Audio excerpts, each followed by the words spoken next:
Salut à tous, c'est Pang de la chaîne, bienvenue sur cette vidéo qui aujourd'hui va parler de coaching, va parler d'un élément qu'on voit assez souvent dans les ouvrages, dans les films, dans les interviews qu'il y a avec les personnes qui sont dans des success stories. C'est l'idée, n'ayez pas de plan B, focalisez-vous sur le plan que vous avez, votre plan A, il n'y a que ça et vous mettez votre vie, votre énergie, votre attention, votre argent, tout là-dedans.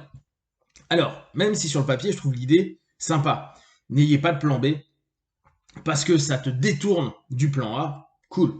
On pourrait se dire, d'un point de vue hypnose, bah, je reste sur une seule suggestion, je diminue le facteur de jugement, donc je vis dans ma transe, et tout n'est basé que sur ce monologue, qui est plus vraiment un dialogue, hein, le monologue de la suggestion vers le subconscient à dire je te programme pour que ça se passe, pour que ça se passe, pour que ça se passe, et il n'y aura que ça, que ça, que ça. Pour à peu près toutes les personnes qui ont vécu de l'hypnose, et surtout qui bossent beaucoup en auto-hypnose, vous avez déjà constaté que quand on a une idée en tête et qu'on se dit je vais y arriver, c'est la seule chose à laquelle je pense, et ben 80-90% du temps, ça ne se passe pas.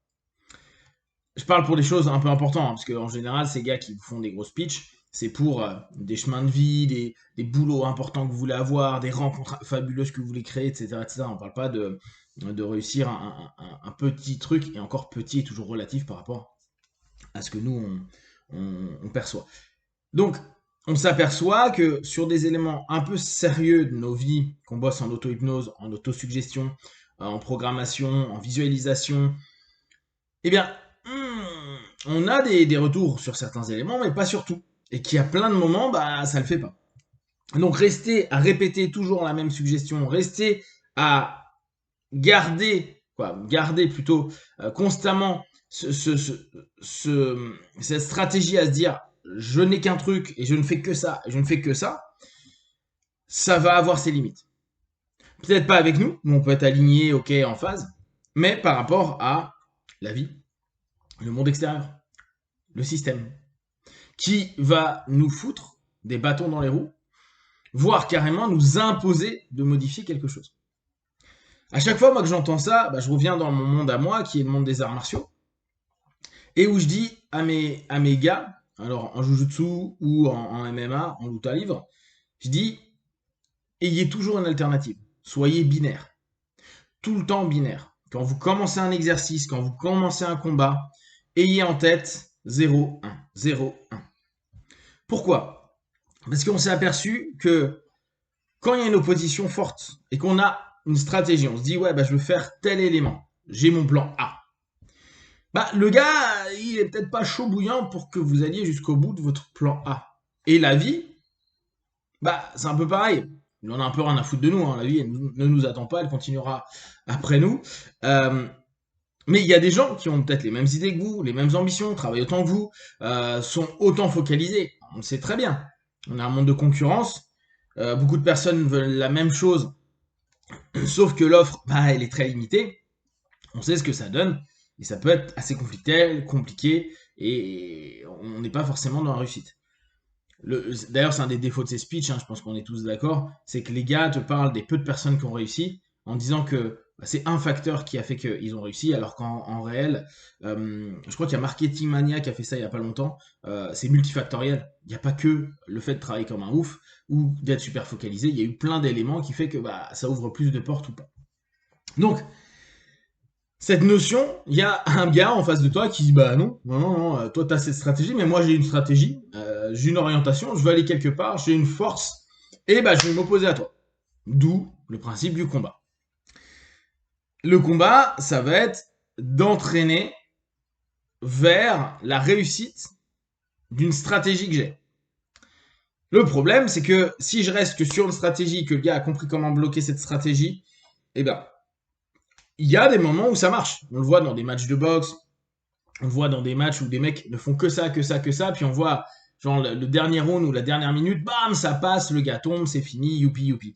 Mais la plupart du temps, les commentateurs a posteriori vont dire ouais, mais il est resté figé, il ne faisait que ça, il voyait que ça rentrait pas, c'est pas rentré du match, il a perdu son match parce qu'il n'a rien fait d'autre. Je suis resté sur mon plan A. Et en quoi moi je suis pas d'accord à dire restez sur le plan A, n'ayez pas de plan B, c'est qu'en fait, le plan B, il crée de la latence, il crée du mouvement, il crée de la réaction, il crée la possibilité de retourner sur le plan A. Mais il nous permet d'avoir cette espèce de notion où on va déstabiliser le système, les éléments, trouver un autre angle de vue, permettre de peut-être d'absorber des choses ou au contraire créer de la distance avec les choses pour avoir plus de capacité à trouver des solutions, etc., etc. Le plan B, donc c'est pour ça que moi souvent je suis sur le principe binaire, tu as une idée, tu vas vers ça, et si ton idée ne fonctionne pas, il faut que déjà tu aies une réponse qui est en toi, qui répondra ou qui te permettra une alternative. Il bloque sur quelque chose, je propose autre chose. Même s'il sait le bloquer, je m'en fous. S'il sait le bloquer, je reviens sur mon plan A. Et si ça rebloque, je repars sur mon B, mon A, mon B, mon A, mon B, mon A, mon B. Et ainsi de suite, jusqu'à passer ce que j'ai envie de passer. Alors, bien sûr, ça reprend un peu la notion qu'on a en lutte, que les Américains utilisent le mot grind. C'est-à-dire, on va ah ouais, le concept il est particulier. On ne lâche rien en fait. On est en train de constamment piler, on y va, on lâche, on a 1 centimètre, on garde 1 centimètre, on mord, on y va et on lâche pas. On est un bébé pitbull quoi. Et cette notion c'est ça, c'est je vais d'un côté, le mec bouge, je vais de l'autre, le mec bouge et ainsi de suite. Et ben je trouve ma stratégie, je fais A, B, A, B, A, B pour arriver à déséquilibrer, faire tomber, maintenir le gars, etc., etc. Et dans la vie c'est un peu ça que je trouve intéressant, c'est qu'il y a des moments, on se barre à un endroit, et vous le voyez quand vous faites aussi vos séances d'auto-hypnose, et bien ça marche pas. Donc vous prenez un autre angle, votre plan B, et vous allez l'attaquer comme ça. Mais vous savez que derrière, vous aimeriez passer votre plan A. Seulement pour l'instant, l'autoroute est fermée, vous prenez une déviation, vous prenez votre nationale, et vous reprenez l'autoroute quand ce sera à nouveau ouvert. C'est cette notion-là qui est importante. Parce que dire, ouais, mais moi je garde mon plan A, et que tu as ton autoroute qui est inondée, et qu'on ne t'ouvre pas avant... je sais pas, une journée, et ton plan A, il est très con, il prend du retard, et en plus, ça n'a aucun intérêt, hormis te frustrer, ne pas te donner la possibilité de justement de prendre ce recul et donc pouvoir voir peut-être des choses qui seront hyper positives a posteriori.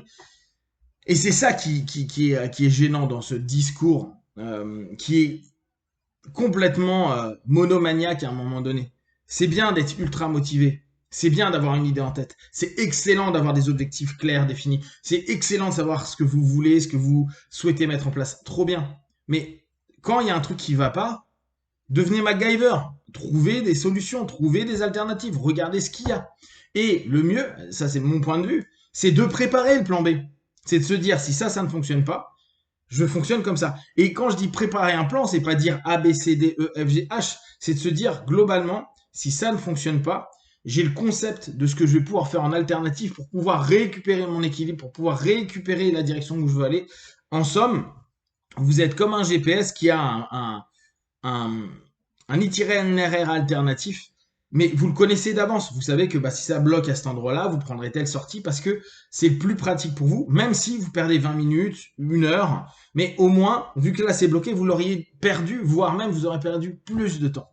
La notion de vivre avec cette alternative, elle est fatigante dans un premier temps parce qu'il faut la structurer et se dire si ça marche pas, je peux faire quoi? Si ça marche pas, je peux faire quoi? Alors, c'est en ça ils vont dire oui, mais donc vous vous focalisez plus sur le plan A. Oui, mais le plan, on l'a tellement travaillé. Le plan, on sait tellement où est-ce qu'on veut aller. Le plan, on l'a tellement détaillé que si on reste dans cette notion-là, que dans ça, on devient rigide. Par contre, on peut le lâcher parce que de toute façon, on l'a tellement vécu par les tripes, on l'a tellement intégré, on se l'est tellement répété que c'est là. On sait que c'est là. Il n'y a pas besoin de se dire, ouais, mais il faut pas que j'oublie mon plan A. Mais non, j'utilise un plan B pour me créer une alternative, pour créer du mouvement, pour voir un autre angle et me donner la possibilité, quand il le faut, de retourner à mon plan A, aller vers mon objectif, atteindre mon objectif. Et si j'y arrive pas, peut-être que je vais avoir une alternative en plan B qui va me rapprocher le plus de cet objectif-là ou d'un équivalent de quelque chose où tu dis, mais en fait, je me suis focalisé sur ça, mais ça me rend tout aussi heureux, ou ça me met bien, ou je suis tout aussi successful dans ce que j'estime, etc., etc. N'hésitez pas à partager, vous, ce que vous voyez justement, plan A, plan B, est-ce que vous êtes super focalisé, est-ce que vous avez des alternatives, est-ce que vous préparez des stratégies, ce qu'on appelle nous des game plans. Est-ce que c'est préparé, est-ce que vous avez un plan A, un plan B par rapport à des objectifs que vous faites, des objectifs personnels, des objectifs pro, etc. etc. N'hésitez pas donc à le partager sur Facebook, YouTube, j'y répondrai le plus rapidement possible, et comme d'habitude, de tout ce que je propose, ne prenez que ce qui est bon et juste pour vous, testez, observez, analysez et concluez. Be one, ciao.